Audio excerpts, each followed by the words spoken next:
For 3,000 years, the galaxy had whispered warnings about the strange bipedal species from the third planet of Sol. Never anger the humans, elder races would counsel their young. They don't just fight wars, they end civilizations. But the Vexenari had never listened to warnings. As the most technologically advanced species in the Andromeda Spiral, with ships that could shatter moons and weapons that could ignite stars, they considered themselves untouchable. When their scouts reported a small human research colony on the frontier world of Haven's Rest, the Vexenari saw only an opportunity to test their newest bioweapons. They would soon discover that there's a vast difference between making humanity angry and making them absolutely furious. The galaxy was about to remember why humans were the only species in known history to have turned an entire star system into a memorial, and why even the ancient precursors had left one final warning in their ruins. When humanity goes silent, it'd start running. Commander Zethkri stood at the bridge viewport of the Vexenari dreadnought Eternal Dominion, watching the blue-green world of Haven's Rest spin slowly below. The planet looked peaceful from orbit. Rolling green hills, crystal-clear oceans, and small settlements scattered across 3 continents like jewels on velvet. It was almost too beautiful to destroy. Almost. "Sir, we've completed our scans of the human settlement," reported his tactical officer, her 4 eyes gleaming with excitement. "Population approximately 12,000, mostly scientists, researchers, and support staff. No military installations detected." Zethkri's mandibles clicked in satisfaction. "Perfect." The Vexenari Empire had spent the last 2 centuries expanding across their home galaxy, conquering species after species with methodical precision. But Andromeda was proving more challenging than expected. Too many established powers, too many alliances, too much resistance. What they needed was a statement, a demonstration of their new biological weapons that would make other species think twice before opposing them. And humans, those strange emotional creatures from the Milky Way, had just provided the perfect opportunity. "What about their defenses?" Zethkri asked, running a clawed hand over his ceremonial armor. "Minimal, sir. Some basic shield generators around the research facilities, a few patrol boats in orbit, nothing that could threaten even our escort frigates." The commander's secondary heart began beating faster with anticipation. He'd studied human military history during his academy days, mostly for entertainment. Such a violent species, always fighting among themselves over trivial matters, resources, territory, ideologies. They'd nearly destroyed their own homeworld multiple times before finally achieving some semblance of unity and expanding to the stars. But that same violent nature had made them useful mercenaries and allies to other species. The galactic community had learned to channel human aggression toward external threats, never realizing they were feeding a sleeping beast. The Vexenari had no such concerns. Their own species had evolved beyond such primitive emotions as anger or revenge. They conquered through logic, through superior technology, through calculated efficiency. "Begin the deployment," Zethkri ordered. "I want bioweapon canisters positioned over every major population center. Use the new strain, the one that takes 72 hours to complete its cycle." "Yes, sir." The tactical officer's confusion was evident in her voice. "Wouldn't it be more efficient to simply destroy them from orbit?" "Our plasma cannons could glass the entire settlement in minutes." Zethkri's eyes narrowed. "Efficiency isn't the goal here, Officer Collivan. The terror is me. I want the rest of the galaxy to know what happens when they oppose the Vexenari Empire. When other species hear about what happened on Haven's Rest, they'll surrender before we even arrive." The bioweapon was truly a masterpiece of Vexenari science. It targeted the nervous system first, causing paralysis while leaving victims conscious and aware. Then it began breaking down cellular structure from the inside out, a process that took exactly 72 hours to complete. The victims would have time to send distress signals, to broadcast their suffering across the galaxy. By the time rescue arrived, there would be nothing left but empty buildings and perfectly preserved skeletons. "Deployment complete, sir," reported the weapons officer. "All canisters are in position, awaiting your order." Below them, the human settlement continued its daily routine. Through the ship's sensors, Zethkri could see people moving between buildings, vehicles traveling along roads, children playing in parks. They had no idea what was about to happen to them. In approximately 10 minutes, those same children would be writhing in agony, their parents helpless to save them. It was almost poetic. "Release the bioweapon," he commanded. The Eternal Dominion shuddered slightly as dozens of canisters detached from its hull and began their descent toward Haven's Rest. Each canister was designed to burst at optimal altitude, releasing its contents as an invisible aerosol that would blanket the entire settlement. The first symptoms would appear within 6 hours, complete paralysis within 12. And then the real suffering would begin. "Sir," called the communications officer from her station, "we're receiving a transmission from the planet's surface." "Already?" "The bioweapon hasn't even reached the atmosphere yet. It's not from the settlement, sir. It appears to be coming from somewhere in the wilderness. Audio only." Zethkri frowned. Their scans had shown no human presence outside the main settlement. Put it through. The bridge speakers crackled to life, and a human voice filled the air. Male, older, with a strange accent that Zethkri couldn't place. "This is Dr. Marcus Webb, speaking on behalf of the Human Research Colony on Haven's Rest. I know you're up there, and I know what you just dropped on us. Consider this your only warning. Leave now while you still can." Here, the bridge fell silent. Several officers exchanged glances, confusion evident on their faces. How could the humans possibly know about the bioweapon? It was completely undetectable until activation, pre-ordered. The communications officer activated the transmission array. "This is Commander Zethkri of the Vexnary Empire. Your world has been claimed for the glory of our people. You have approximately 6 hours before the first symptoms appear. Use that time to make peace with whatever gods you worship." A pause. Then, to Zethkri's surprise, the human began laughing. Not the hysterical laughter of someone facing death, but a low, genuinely amused chuckle. "Commander, you've made a very serious mistake. Just in a British colony.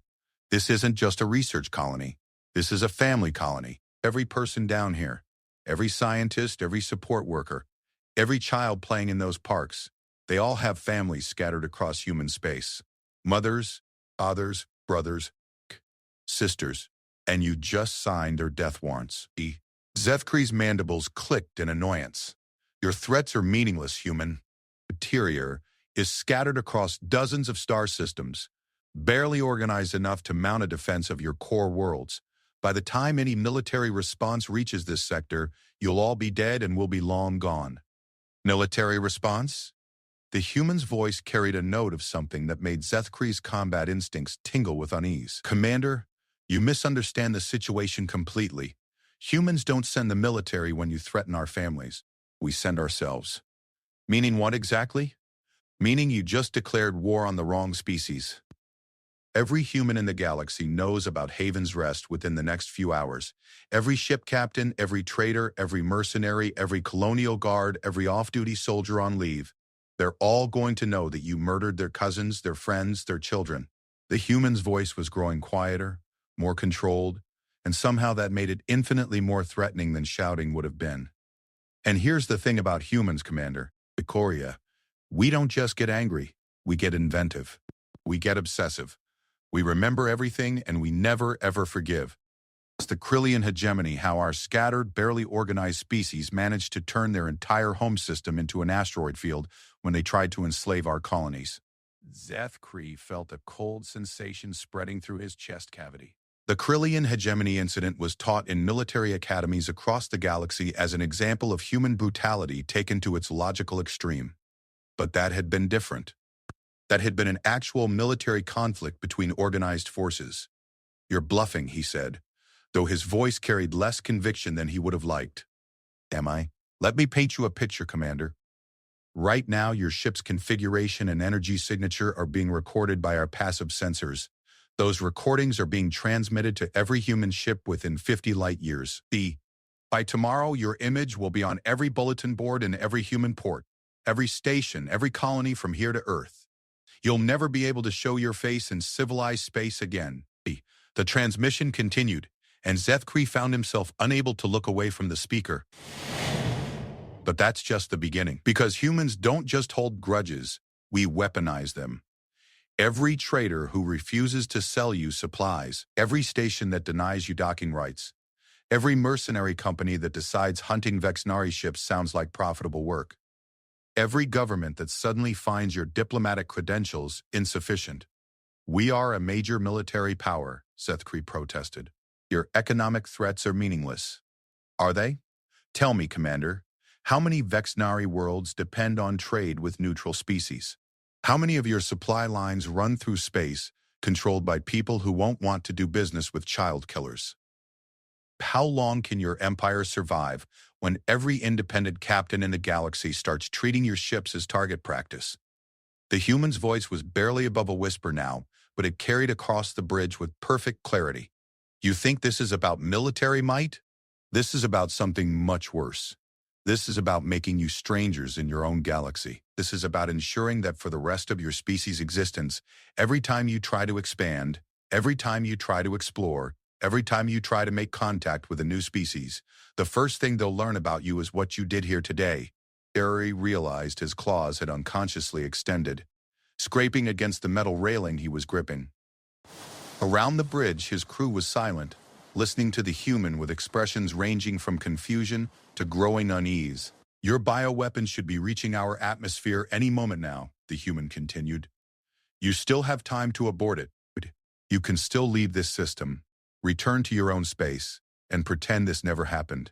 No one has to die today. It's too late, Sethkri replied, though part of him wished it wasn't.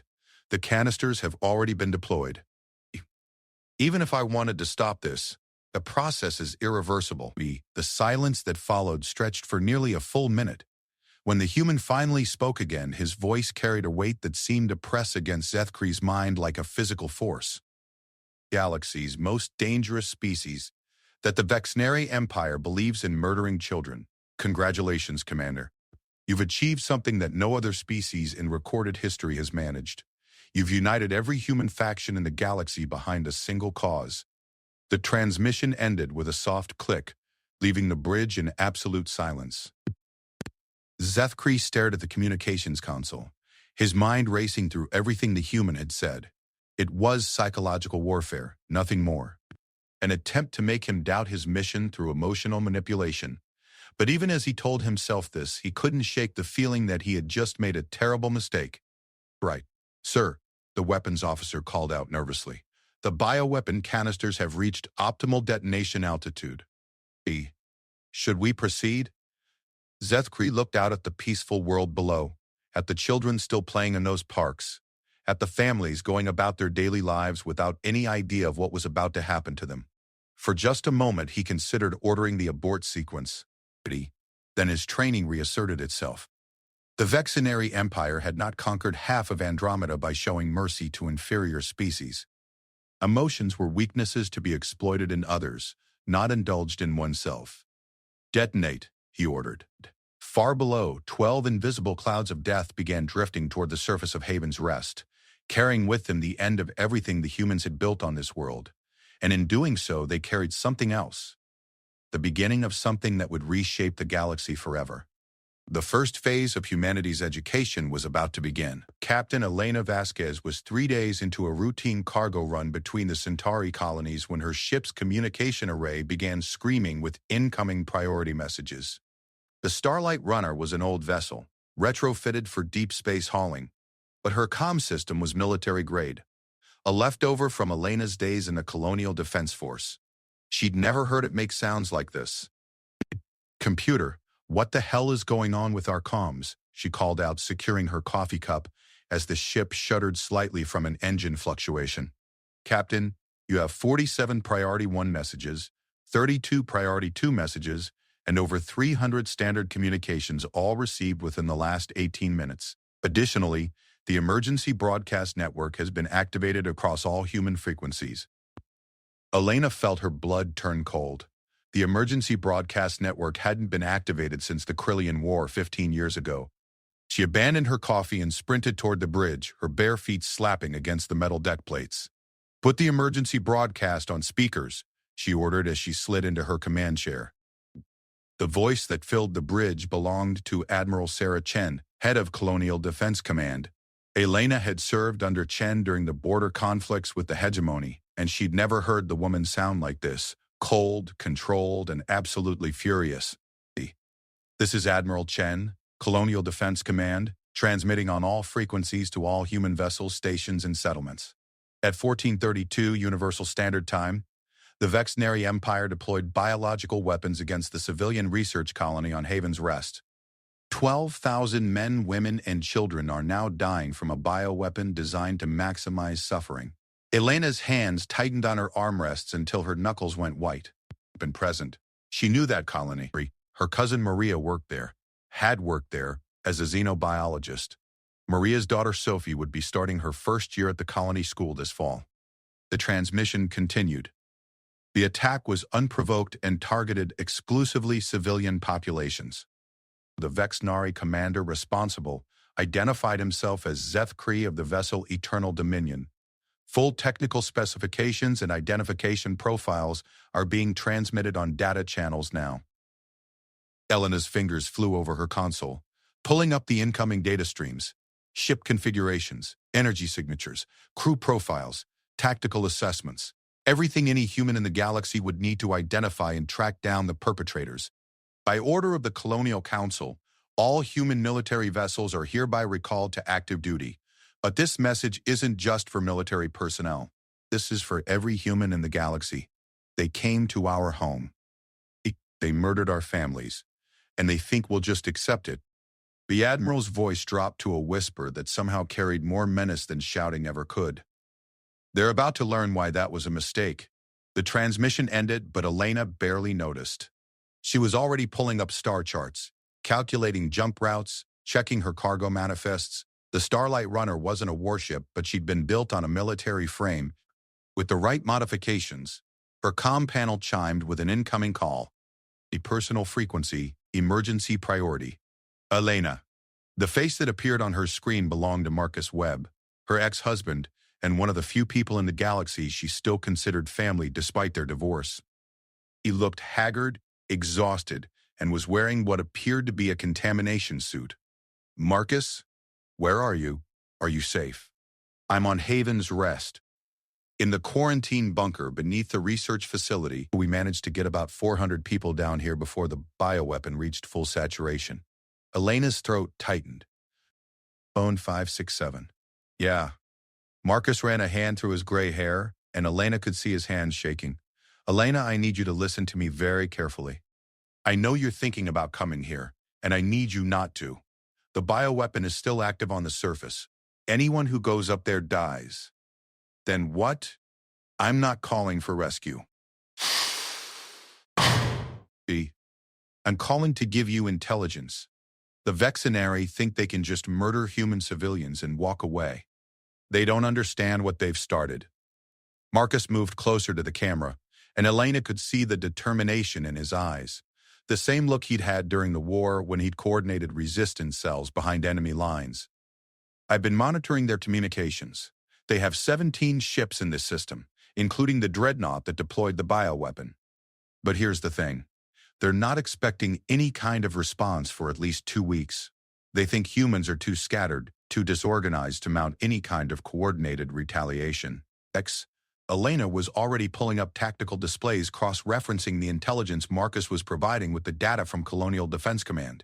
What's their next target? Unknown, but they're not leaving this system for another 72 hours. They want to document the complete effectiveness of their bioweapon for the research division. The cold fury that had been building in Elena's chest crystallized into something harder and more focused. They're staying to watch people die. That's exactly what they're doing. But Elena, there's something else. Something I don't think they realized when they chose this target. Marcus pulled up a data file and transmitted it to her ship. Ayla opened it and felt her breath catch. Personnel records from Haven's Rest. But not just the civilian researchers and support staff, families. Thousands of entries showing connections to military personnel, government officials, corporate leaders, ship captains. Marcus, this is a complete cross-section of human society. Elena, do you realize what this means? Biography. They didn't just attack a random colonial outpost. They attacked the families of people who run human civilization.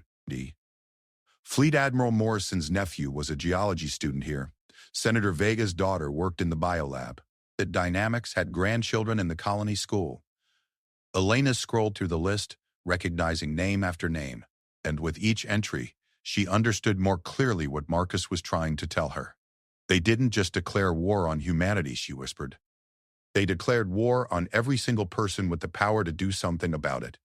Exactly, and here's the beautiful part. They have no idea. Their intelligence is focused on military installations and government facilities. They never bothered to research the personal connections of their targets. Elena was already opening new communication channels, sending copies of the personnel files to every contact in her address book. Ship captains, traders, former military colleagues, corporate executives, colonial administrators, the entire informal network that actually kept human civilization functioning. How long do we have, she asked. The bioweapon will run its course in about 60 hours. Then they'll probably do some kind of victory broadcast before moving to their next target. Not if I can help it. Elena began pulling up shipping routes, checking the positions of every human vessel within jumping distance of Haven's Rest. The beauty of human expansion was that they'd never relied on centralized fleets. Instead, they'd created a network of independent ships, trading companies, and colonial militias that could respond to threats from any direction. Elena, what are you thinking? She smiled, and it wasn't a pleasant expression. I'm thinking about a lesson in human nature the Vexnari are about to learn. Marcus, can you maintain communications with incoming ships? The quantum relay in this bunker is military grade. I can coordinate fleet movements if needed. Good, because I'm about to put together the most pissed-off fleet in galactic history. Elena opened a general broadcast on every frequency her comm system could access. When she spoke, her voice carried all the authority of her former military rank and all the fury of a woman whose family had just been murdered. This is Captain Elena Vasquez, calling all human vessels in the Haven's Rest sector. I don't care if you're military, civilian, corporate, or independent. I don't care if your ship is a dreadnought or a garbage scow. The Vexnari Empire just murdered our people, and they're sitting in system waiting to see the results. She paused, checking her tactical displays as response signals began flooding in from across the sector. I'm assembling at Rally Point Theta 7 in 18 hours. Bring everything you've got. Bring your friends. Bring anyone who's ever sold you a drink or fixed your engines or smiled at you in a spaceport. Because today we're going to teach an entire species why you don't murder human children and expect to walk away. The responses came immediately. Military vessels acknowledging orders and requesting tactical updates. Corporate security fleets volunteering their services. Independent traders offering to retrofit their cargo holds for torpedo tubes. Colonial militias requesting coordinates and target priorities. But it was the personal messages that really showed Elena what was happening. A passenger liner captain whose brother had worked on Haven's Rest. And a mining operation foreman whose daughter had been visiting the colony. A merchant marine officer whose best friend from the academy had settled there with his family. Within 6 hours, Elena had more than 300 ships converging on Rally Point Theta 7. Not a formal fleet, not an organized military response, but something far more dangerous. A mob of armed humans who just lost everything they cared about and had the means to do something about it. Marcus, she called, opening a private channel to the bunker. I need everything you can tell me about Vexnari ship configurations, weapons capabilities, defensive systems. Uploading now. Elena, there's something else you should know. I've been monitoring their internal communications, and they're actually excited about what they did. They're treating it as a successful field test. Elena's finger hovered over her weapons control panel, and she had to resist the urge to fire every torpedo she had into empty space, just to relieve some of the pressure building in her chest. They're excited. Their commander has been making regular reports to his superiors, describing the effectiveness of the bioweapon and recommending its deployment against other inferior species. They're already planning their next target. What's their next target? Marcus transmitted another data file. The Kalari settlement on Bright Waters. The people, another civilian colony, about 15,000 people, half of them are children. Elena stared at the file for a long moment, then opened a fleet-wide communication channel. All ships, this is Vasquez. Change of mission parameters. We're not just going after the ships that hit Haven's Rest. We're going after every Vexnari vessel in this sector. Because they're not stopping with us. The acknowledgments that came back carried a tone Elena remembered from the war, the sound of people who'd passed beyond anger into something much more dangerous. These weren't soldiers following orders anymore. They were predators who'd identified their prey. Marcus, I need you to keep monitoring their communications. The moment they make any move toward another system, I want to know about it.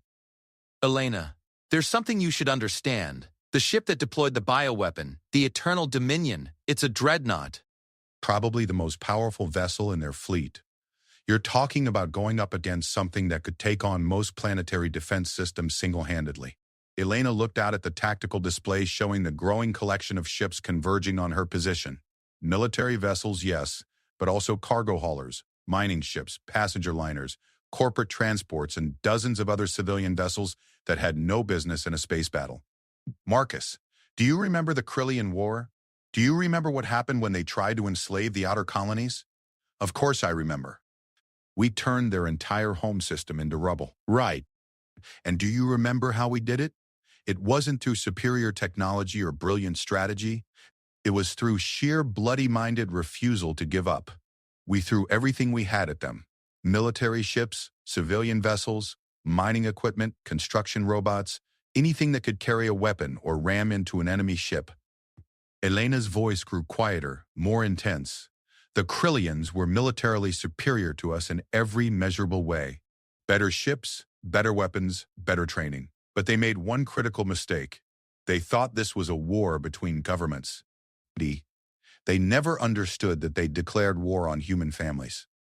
She opened her weapons locker and began pulling out personal sidearms, checking charges and ammunition. Not because she expected to board enemy ships, but because the familiar routine helped focus her thoughts. The Vexnari are about to make the same mistake. If they think they're dealing with a scattered, disorganized species that will take weeks to mount any kind of response. They have no idea that in 18 hours they're going to face something that no military academy in the galaxy teaches courses on. Which is... Elena sealed her sidearm in its holster and turned back to the tactical display. The number of Allied ships had reached 400 and was still climbing. A prisoner that just happens to own several hundred starships. Admiral Kevtar of the Vexnari Third Fleet was reviewing tactical reports in his command chamber when the urgent communication from Commander Zethkri arrived. The message was marked with the highest priority encryption, which meant either spectacular success or catastrophic failure. Given Zethkri's reputation for competence, Kevtar assumed the former. He was wrong. Admiral, Zethkri's image flickered to life in the holographic display, and Kevtar immediately noticed the tension in the younger officer's posture. Writer, I must report an unexpected development in the Haven's Rest operation. Unexpected how? Kevtar's voice carried the patient tone of a superior officer prepared to deal with minor complications. Our intelligence suggested they would require at least 2 weeks to organize any kind of military response.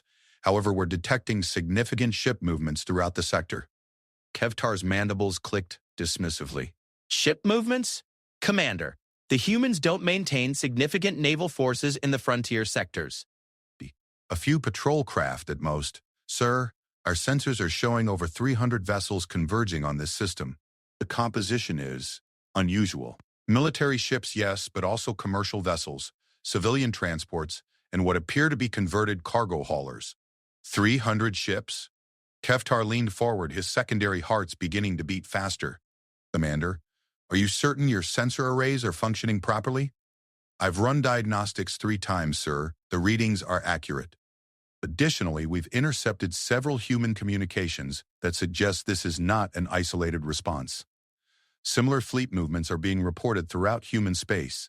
Kevtar stood and began pacing around his command chamber, his claws clicking against the metal flooring. 300 ships was impossible. According to Vexnari intelligence, the entire human colonial defense force consisted of fewer than 200 vessels spread across dozens of star systems. How could they possibly concentrate that many ships in one location so quickly?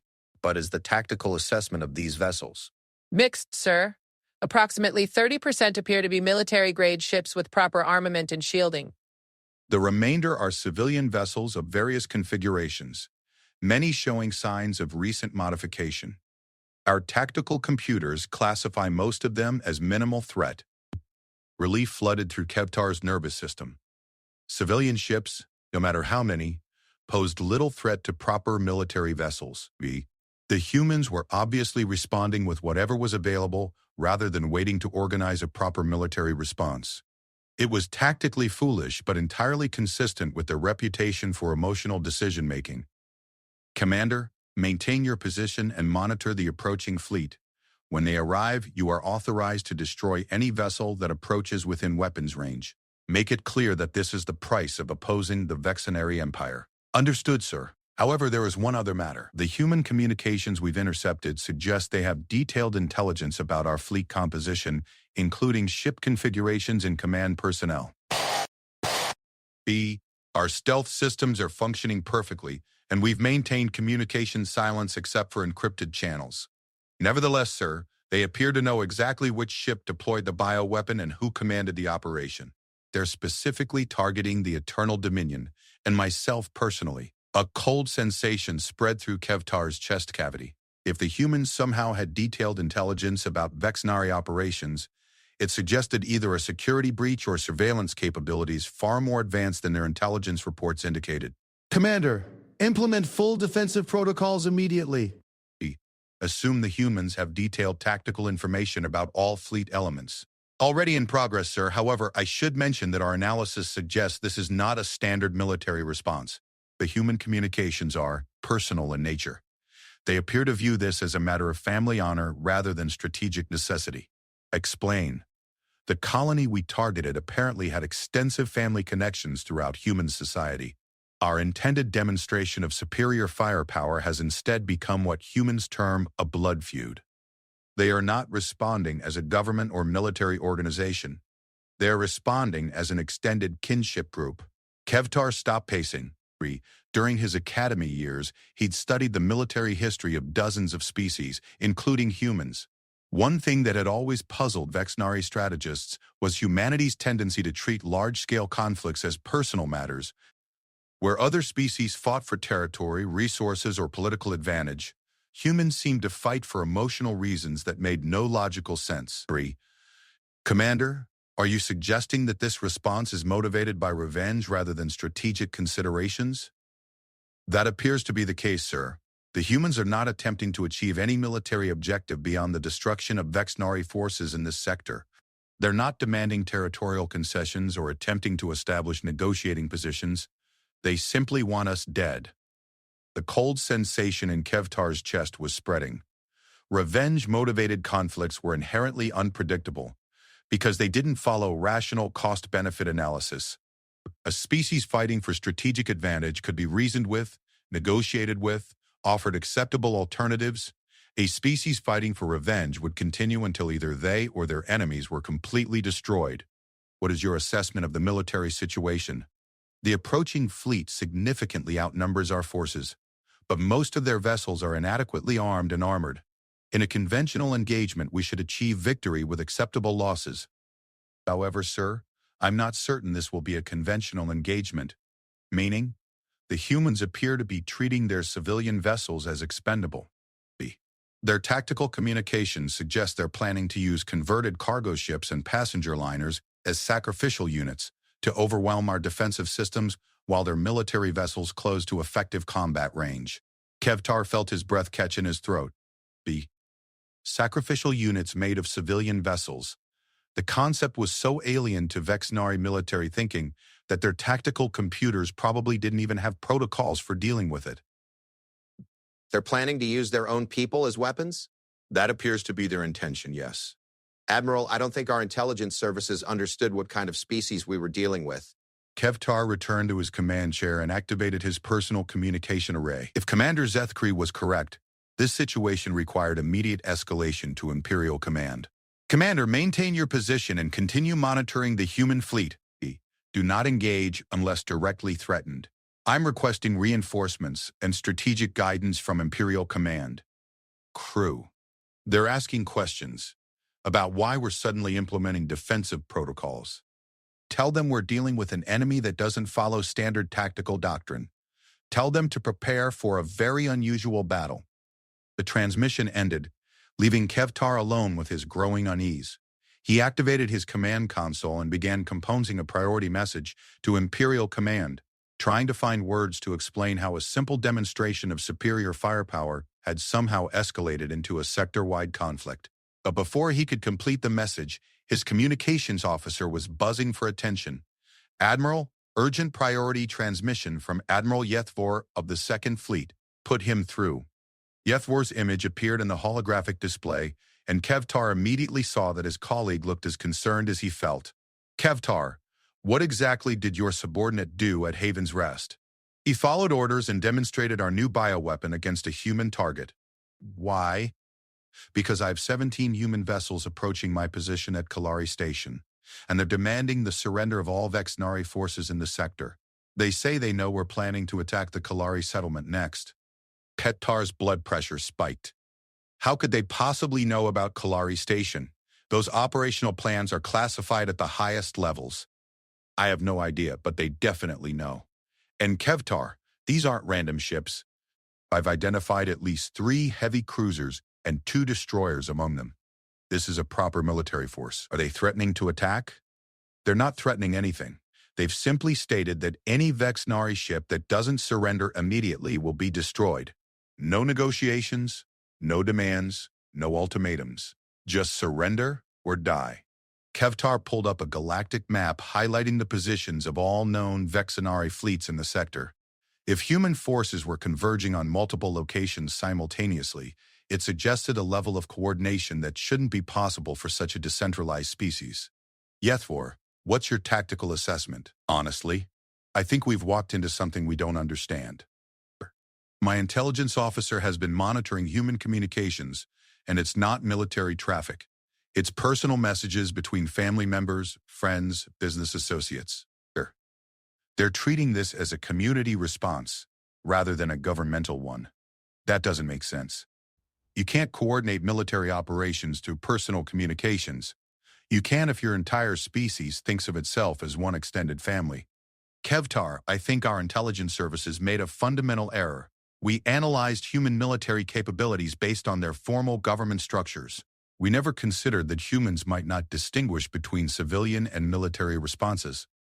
Before Kevtar could respond, another communication request appeared on his console. Then another. Within minutes, he was receiving priority messages from fleet commanders throughout the sector, all reporting the same phenomenon: human ships appearing in impossible numbers, demanding immediate surrender of all Vexnari forces. The pattern was clear. Somehow, the humans had managed to coordinate a sector-wide response in less than 24 hours. Not through their government, not through their military command structure, but through what appeared to be an informal network of personal relationships. It was strategically impossible, and it was happening anyway. Kevtar opened a fleet-wide communication channel to all Vexnari vessels in the sector. "Our commanders, this is Admiral Kevtar. We are facing an unprecedented tactical situation. Human forces are converging on multiple locations throughout the sector in numbers that exceed our intelligence estimates by a factor of 10. He paused, trying to find words to explain what he was seeing in his tactical displays, designating this a military emergency and requesting immediate reinforcement from Imperial Command. Until reinforcements arrive, all commanders are authorized to use whatever force necessary to defend their positions. However, be advised that we appear to be dealing with an enemy that does not follow conventional military doctrine." The acknowledgements came back quickly, but Kevtar could hear the uncertainty in his commanders' voices. The Vexnari military machine was designed to fight other organized militaries, not to deal with an entire species that apparently considered military conflict a personal matter. "Admiral," his communications officer interrupted, "I'm receiving a transmission from the human fleet, approaching Haven's Rest. They're requesting to speak with you directly." Put them through."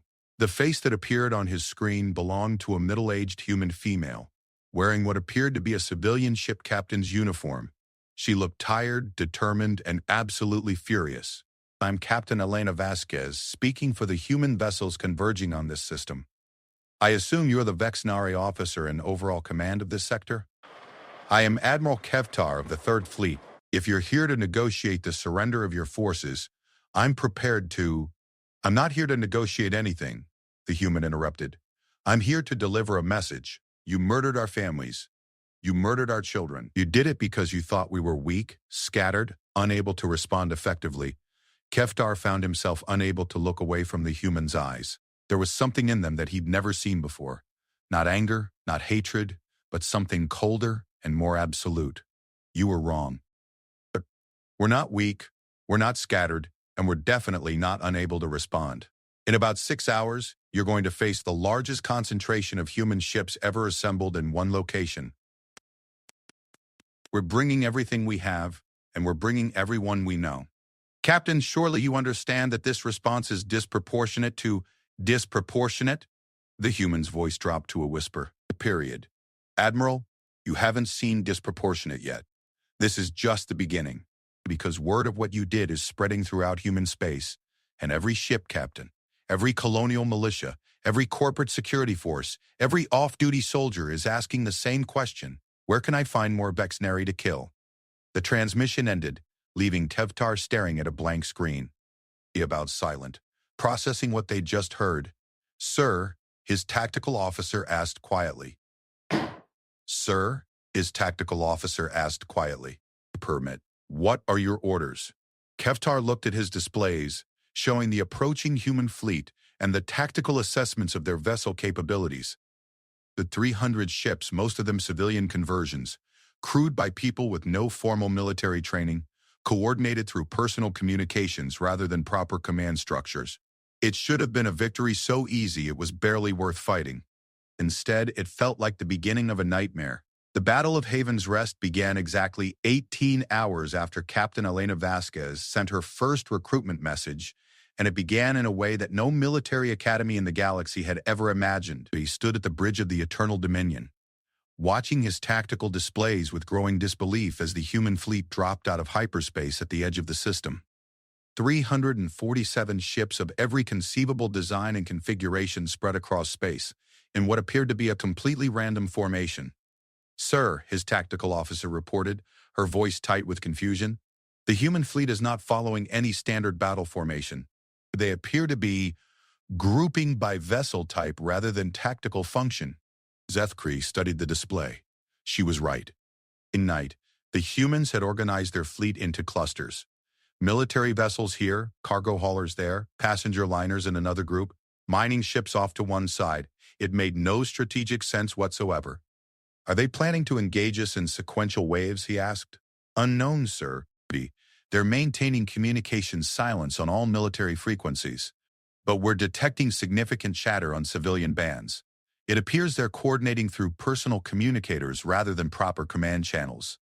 It was like nothing Zeth-Kree had ever seen. A military engagement coordinated by people talking to their friends and family members instead of following orders from a command structure. The humans weren't approaching this like a battle. They were approaching it like a community project. Sir, incoming transmission from the human fleet. It's addressed to you personally. Zeth-Kree straightened his ceremonial armor and activated the communication array. The face that appeared on his screen belonged to Captain Elena Vasquez, the same woman who had challenged Admiral Kevtar. Commander Zeth-Kree, she said without preamble, I'm going to give you one opportunity to surrender your vessel and submit to judgment for war crimes against human civilians. Captain Vasquez, I assume. You must realize that this is a futile gesture. Your fleet consists primarily of civilian vessels with minimal armament. My dreadnought alone carries enough firepower to... Commander, Elena interrupted, let me explain something about human nature that your intelligence services apparently missed. We don't calculate odds the way other species do. When someone murders our children, we don't ask whether we can win. We ask how much damage we can do before we die. She gestured, and the tactical display behind her showed the complete human fleet formation. You see all those civilian ships? Those cargo haulers and passenger liners and mining vessels? Every single one of them is crewed by volunteers, people who left their jobs, abandoned their schedules, and came here for one reason, to make sure you pay for what you did. Zeth-Kree felt a chill run down his spine. Captain, surely you're not suggesting that civilian crews are prepared to engage military vessels in combat. I'm not suggesting it, Commander. Beijing Express is crewed by the family of Dr. Sarah Chen, who died in your bioweapon attack.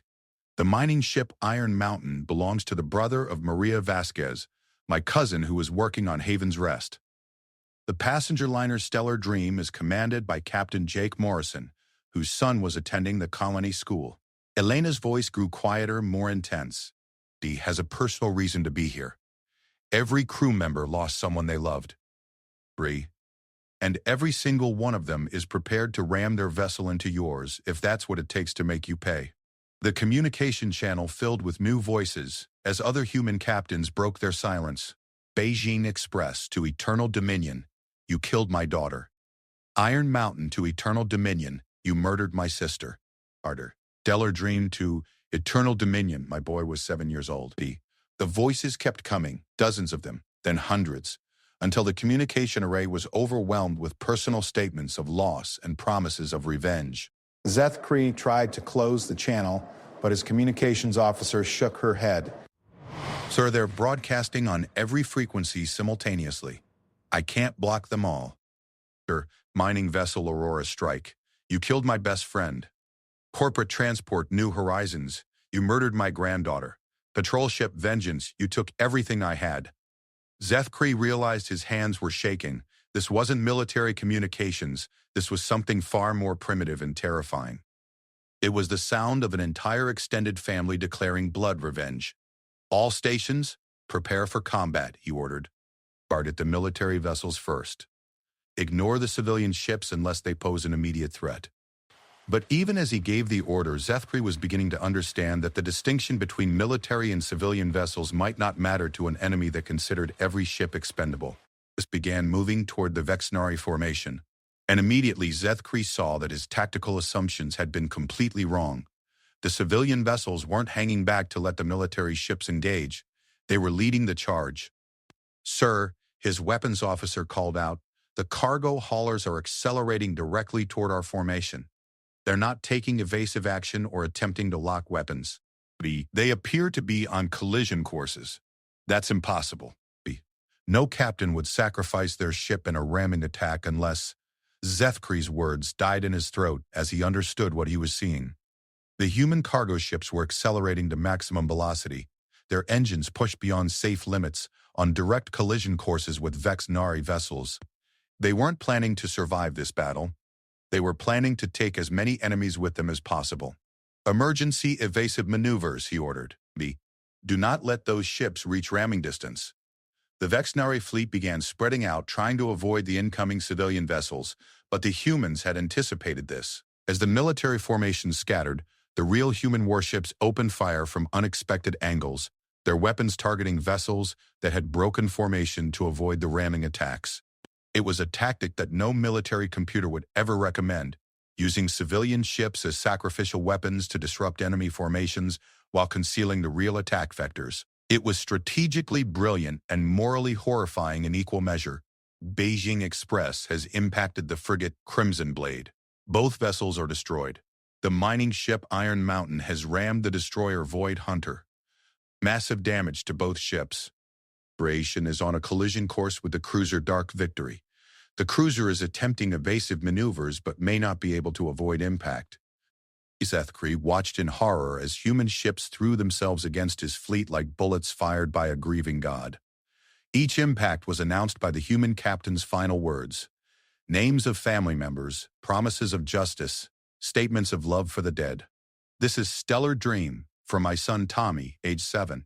The explosion lit up the tactical display as the passenger liner's reactor went critical on impact, with the Vexnari cruiser destroying both vessels an expanding ball of plasma. Sir, we've lost 6 ships to ramming attacks and the human military vessels are closing to weapons range. Return fire. Target anything that moves.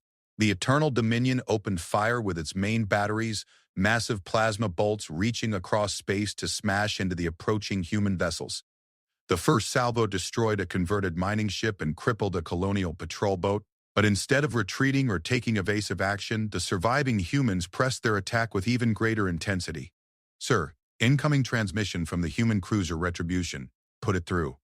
A new face appeared on the screen, an older man wearing the uniform of the Colonial Defense Force, his expression grim with purpose. President. This is Admiral James Morrison, Colonial Defense Command. Commander Zethkri, you are under arrest for war crimes against civilian populations. Surrender your vessel immediately, or we will take it by force. Admiral Morrison, this is a military engagement between legitimate armed forces. I reject any claim of... Commander, Morrison interrupted. My grandson died in your bioweapon attack. He was 6 years old and he loved dinosaurs more than anything in the universe. His name was Tommy, and you murdered him. Zethkri felt something cold and terrible settle in his chest as he understood that he was no longer facing a military commander. He was facing a grandfather who had just lost everything that mattered to him.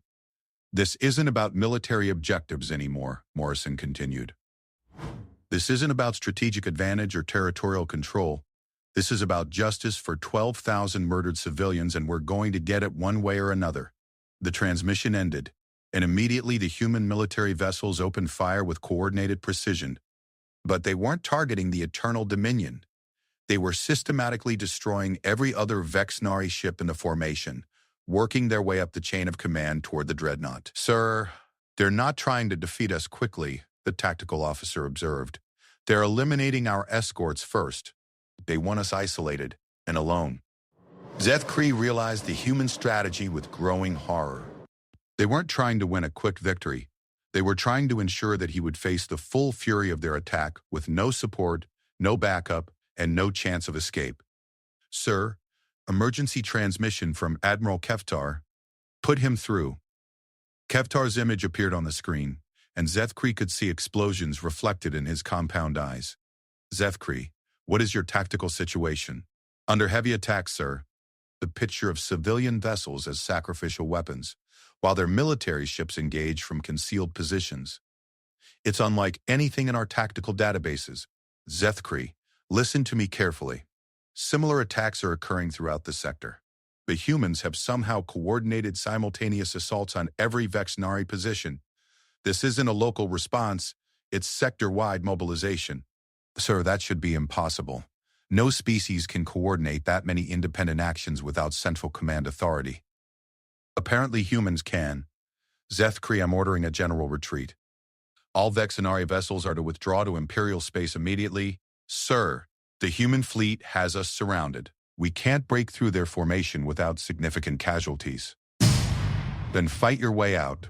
Whatever happens, do not let them capture any Vexnari vessels or personnel. The intelligence value would be catastrophic. Transmission ended as another human ramming attack struck one of the remaining Vexnari frigates. Zethkri watched the explosion and realized that his carefully planned demonstration of superior firepower had become something entirely different, a blood sacrifice that would be remembered by every human in the galaxy. Sir, the human fleet is tightening their formation. They're cutting off all escape routes. Zethkri looked at his tactical display and saw the truth of their situation. The humans had used their sacrificial civilian vessels to disrupt the Vexnari formation, while their military ships established a perfect encirclement. There would be no retreat, no escape, no survival. The humans had come here to die, and they were going to make sure the Vexnari died with them. All stations, he ordered quietly, prepare for final battle. If we're going to die here, we're going to make it cost them everything they have. But even as he gave the order, Zethkri knew that the humans had already paid the only cost that mattered to them. They had lost their families, and everything else was just settling the debt. 3 months after the Battle of Haven's Rest, Emperor Vashtar of the Vexnari Empire stood in his throne room receiving the most comprehensive military briefing in his species' history. What he was hearing challenged everything the Vexnari thought they knew about warfare, about other species, and about their own place in the galaxy. Your Imperial Majesty, Fleet Admiral Cawthron began, his mandibles clicking nervously. The situation has escalated far beyond our initial projections. What began as a simple colonial demonstration has become a sector-wide conflict with implications for the entire empire. Vastar's 4 eyes focused on the holographic display showing the current tactical situation across Vexnari space. Red indicators marked the locations of human fleets, and there were far too many of them. Explain to me how a single bioweapon deployment has resulted in human fleets operating within our own territorial space, the Emperor demanded. Urgency. our intelligence services fundamentally misunderstood the nature of human social organization. We analyzed their military capabilities based on governmental structures and formal command hierarchies. We failed to recognize that humans possess an informal coordination network that spans their entire species. Admiral Cawthron activated a new display showing communication patterns across human space in the weeks following Haven's rest. Within 6 hours of the initial attack, every human settlement, every ship, every station in the galaxy knew what had happened. Not through government broadcast or military communications, but through personal messages between family members, friends, and business associates. Vashtar studied the display with growing unease. The communication network looked like a biological system, organic, interconnected, with multiple redundant pathways that made it virtually impossible to disrupt. Continue. The human response was not coordinated by any central authority. Instead, it appears to have been a spontaneous mobilization of their entire civilian population. Ship captains abandoned their cargo runs, colonial militias left their home systems, corporate security fleets volunteered for military service. Private citizens pooled their resources to purchase weapons and modify civilian vessels for combat. Outfacing. Conservative estimates suggest over 1,500 human vessels are now operating in sectors adjacent to our territory. However, Your Majesty, the number is less significant than the nature of the response. Admiral Cawthron activated another display showing the composition of human fleets. 60% of their forces consist of civilian vessels that have been converted for military use. Cargo haulers fitted with torpedo tubes. Passenger liners converted to troop transports. Mining ships equipped with missile batteries. These vessels are crewed by volunteers, people with no formal military training who are fighting for purely personal reasons. After began beating faster. An enemy motivated by personal revenge was far more dangerous than one fighting for strategic objectives. What are their tactical capabilities? Variable, Your Majesty. The human military vessels are approximately equivalent to our own in terms of technology and firepower. However, the converted civilian ships represent something our tactical computers cannot properly assess. Explain. The human civilians are employing tactics that no military academy teaches because they violate every principle of self-preservation and cost-effectiveness. They use their own ships as weapons, ramming our vessels even when it means certain death. A fight without regard for casualties or strategic objectives. Their only goal appears to be inflicting maximum damage on vexnary forces. Admiral Cawthron's voice grew quieter, more uncertain. Your Majesty, in the Battle of Haven's Rest, human civilian vessels achieved a kill ratio of 1.3 to 1 against our military ships. They destroyed more than they lost, despite having inferior weapons and armor, because they were willing to die to complete their missions. The Emperor stood and walked to the great viewport that looked out over the capital city. In the distance he could see the spaceports where Vexnari fleets were being recalled from the frontier, abandoning expansion plans that had been decades in the making. What is the current status of our territorial integrity? Compromised, Your Majesty. Fleets have penetrated our outer defensive perimeter in 7 sectors. They're not attempting to hold territory or establish permanent positions. They're conducting what can only be described as punitive raids. Targets, military installations primarily, but also any facility connected to bioweapons research, any personnel involved in the Haven's Rest operation, and any ships that participated in subsequent operations against human settlements. The Emperor turned back to face his admiral. They're hunting the specific individuals responsible? Yes, Your Majesty. The humans appear to have detailed intelligence about every Vexnari involved in anti-human operations. They know names, ship assignments, operational histories. It's as if they've declared personal war on specific members of our military. How is that possible? We believe they're using captured personnel and equipment to gather intelligence. Your Majesty, the humans don't follow the standard conventions regarding prisoners of war. They don't exchange captives or negotiate ransoms. They hold captured personnel indefinitely and extract every piece of information they can before. Before what? Before executing them for war crimes, Your Majesty. The humans have established what they call justice tribunals aboard their ships. They try captured Vexnari personnel for crimes against civilian populations, and the sentences are invariably death. Emperor Vashtar felt a chill run through his body. The concept of military personnel being tried and executed by enemy civilians was so alien to Vexnari thinking that their legal codes didn't even have provisions for dealing with it. Admiral, what is your assessment of our strategic options? Catherine activated a tactical projection showing possible courses of action. Your Majesty, we face 4 potential responses. First, we could escalate militarily, deploy our full battle fleets and attempt to crush the human response through superior firepower. Assessment? Inadvisable.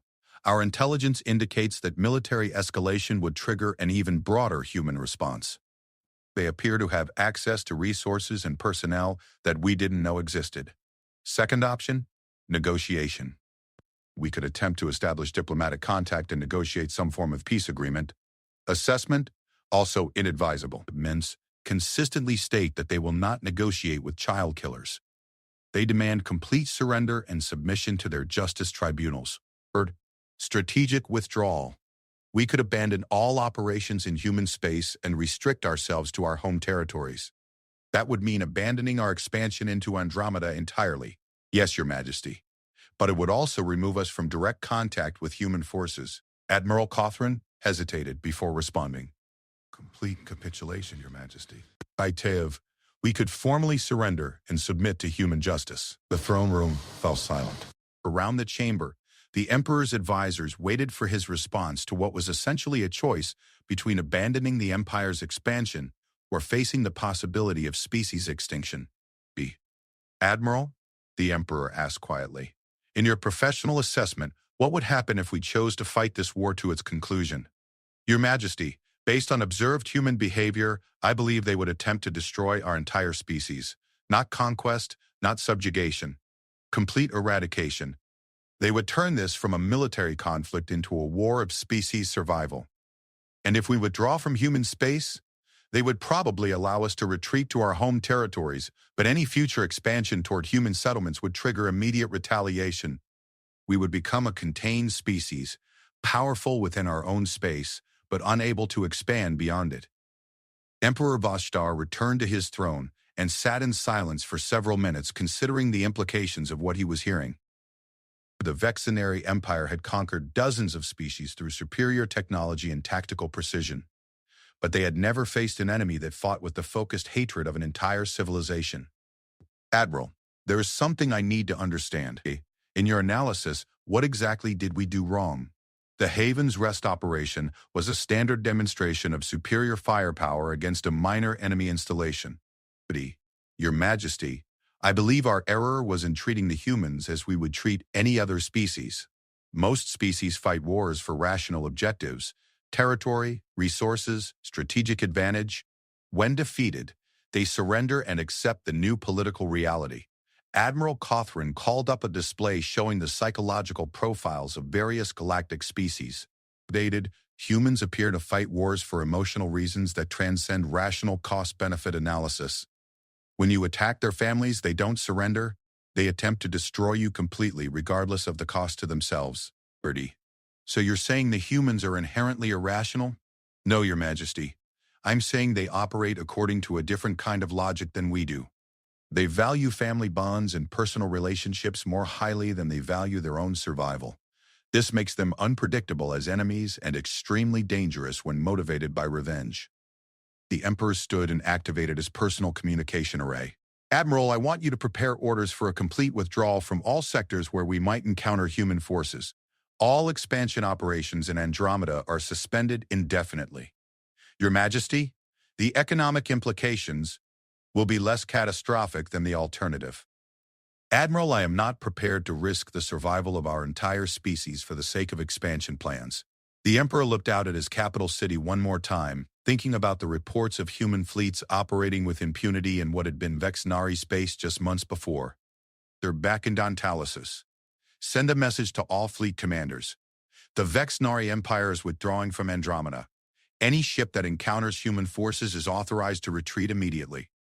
No exceptions. And if the humans follow us into our home territory, then we will discover whether our defensive capabilities are sufficient to protect our core worlds. But Admiral, I suspect that if we leave them alone, they will eventually leave us alone. But Your Majesty, there is one other matter. The other species in Andromeda have been monitoring this conflict.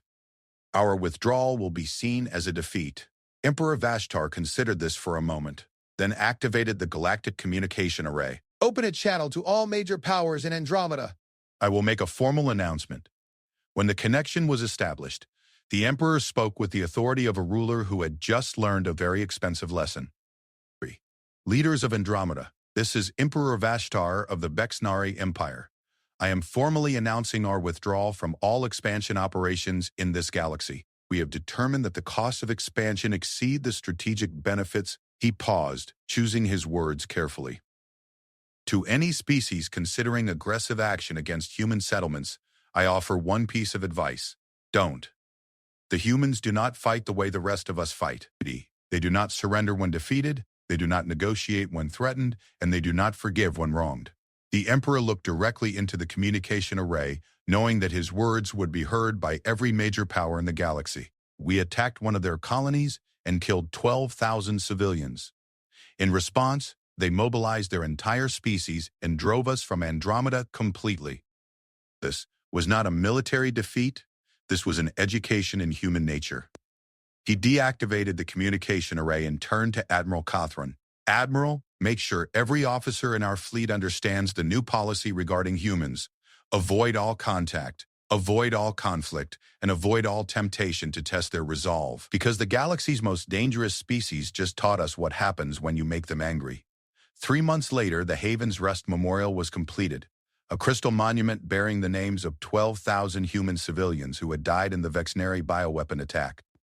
It was erected not on Haven's Rest, which remained uninhabitable, but on the largest piece of debris from the Vexnari dreadnought Eternal Dominion. The memorial's inscription was simple. They came to our home. They murdered our families. They thought we were weak. They learned otherwise. And at the bottom, in smaller text, let no species forget, humanity remembers everything.